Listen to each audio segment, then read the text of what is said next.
Thank you. Prime Minister Netanyahu, Sarah Netanyahu, Chairman Avner Shalev, and Rabbi Israel Meyerlo for hosting us for this moving wreath-laying ceremony. We are here at Yad Vashem to honor the memory of 6 million Jews murdered in the Holocaust. 2/3 of the Jews in Europe were sent to their deaths. Words can never describe the bottomless depths of that evil or the scope of the anguish and destruction. It was history's darkest hour. Millions of innocent, wonderful, and beautiful lives, men, women, and children, were extinguished as part of a systematic attempt to eliminate the Jewish people. It was the most savage crime against God and his children, and it is our solemn duty to remember, to mourn, to grieve, and to honor every single life that was so cruelly and viciously taken. As Elie Wiesel said, for the dead and the living, we must bear witness. These words should be carved into the conscience of humanity forever. Only when we remember the families who were torn apart from everyone they loved, who suffered that terrible darkness and evil, who endured the unbearable horror of the Holocaust, only then can we prevent this agony from ever repeating. This place and this entire nation are a testament to the unbreakable spirit of the Jewish people and the hope that light can shine the path beyond the darkness. Through persecution, oppression, death, and destruction, the Jewish people have persevered. They have thrived. They've become so successful in so many places, and they have enlightened the world. The State of Israel is a strong and soaring monument to the solemn pledge we repeat and affirm, never again. From the depths of the suffering, the Jewish people have built a mighty nation, and the Star of David waves proudly above this cherished land.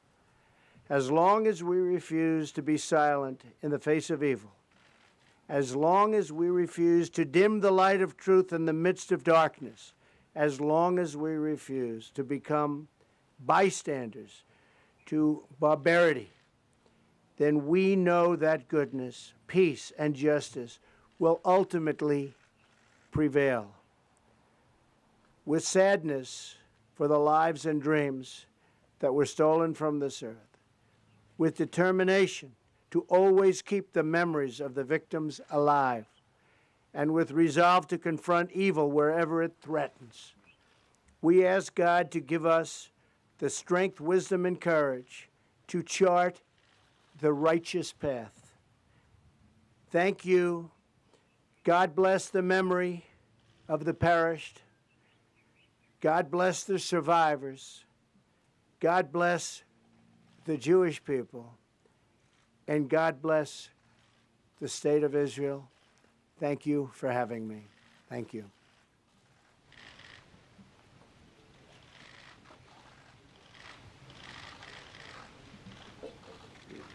Thank you so much, Mr. President. Thanks a lot.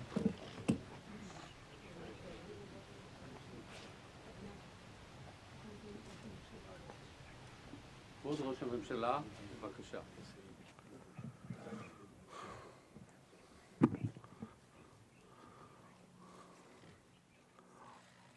What an incredibly moving speech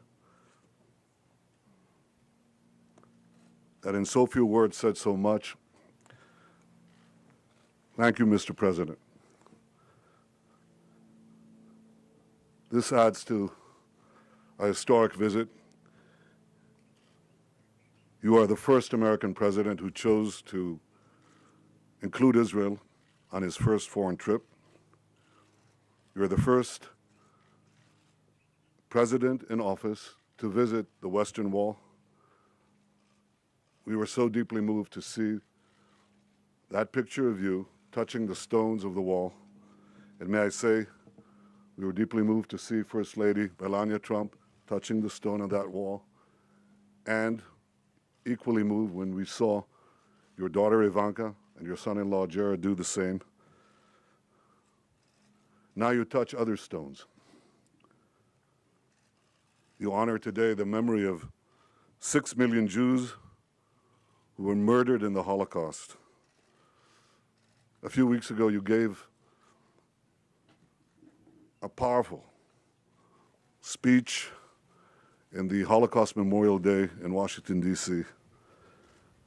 And today, in this solemn place in Yad Vashem, our great monuments of remembrance, we remember the Holocaust.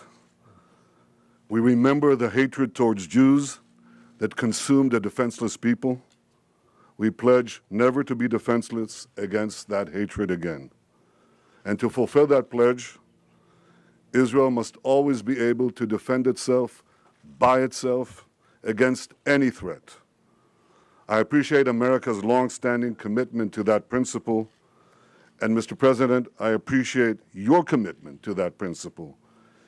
Your commitment to the security of the one and only Jewish state, which is entrusted with securing the Jewish future. You said, Mr. President, just now, that we must confront evil in the world. We must confront the barbarians. They are, sadly, still with us. I want to say something about the bloody horror in Manchester last night. The slaughter of innocents must be unconditionally condemned and unflinchingly confronted, no matter where it occurs, in Manchester, San Bernardino, or Jerusalem. Terror is terror is terror. We must all unite to defeat it. Mr. President, today you called the terrorists losers. I know you agree with me that it's our job to make sure that they continue to lose. We will defeat them. Thank you. Thank you to First Lady Melania Trump. Thank you for taking such a strong stand for Israel and the Jewish people. It comes from the heart of all of us. Thank you, Mr. President.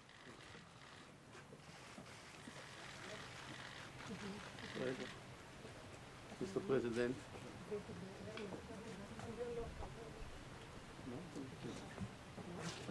Please, we have here the First Lady. We have here a unique memorial, token of remembrance. In this box, we have a replica that was specifically prepared for you of a young lady, Esther Goldstein. And here is Esther Goldstein. Look at the eyes of this young lady who was murdered. But what we have here is her personal album, as she filled and described from 37 onward in Berlin. And it went on and on until 42nd. There she was deported to Latvia Riga, where she was murdered. But in this album we have, it's a replica, exact replica of the album with all, you know, like kids are doing. What we can find here, Mr. President, is things like this. You know, don't forget me, Berlin. A child wrote, a lady, and a bit afterwards she was deported to Auschwitz and murdered. Here you can see another lady, some photographs typical to the hopes, love, and fears of youngsters, and the hope to fulfill life and what lives can bring with them. Another lady, Sonia, that writes to her, love the beautiful life, believe in God, don't be afraid of death, and wait for a better future. This was written in 42, which means at the midst of the killing and the murder, still hope, still love and still looking in a positive way towards the world. And this is the exact replica of that lady.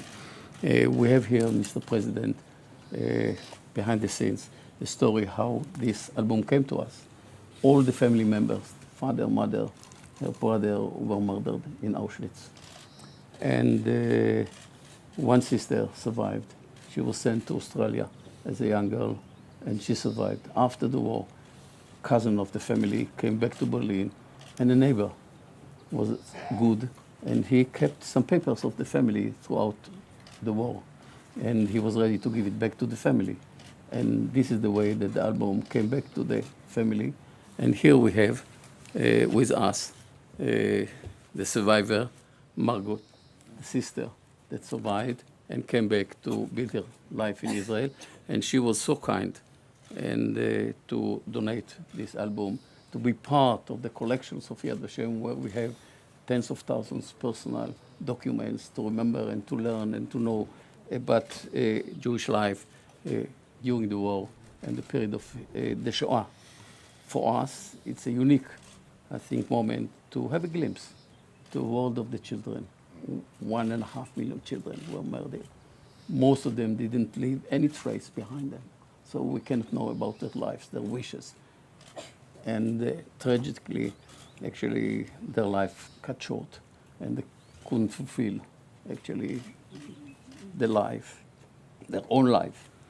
So this kind of material gives us the opportunity to study and to understand and to identify with this kind of human beings. And I think that we shall do our duty. We shall remember all of them. We shall remember Sonia and Bella and Esther and many others. This is our duty. We shall continue to do it because the remembrance of those human beings means a lot for us. As you have just said correctly, Mr. President, we have to remember each human being, and we have to remember the sake of their life and the destiny that they had to do and they didn't do and didn't fulfill. And it's specifically important in our world full of tensions. And thank you so much. Thank you. And thank you again. Thank you so much. Thank you very much. Appreciate it. The most complicated. It's very meaningful to us, very moving. Thank you. תודה רבה, מרגו.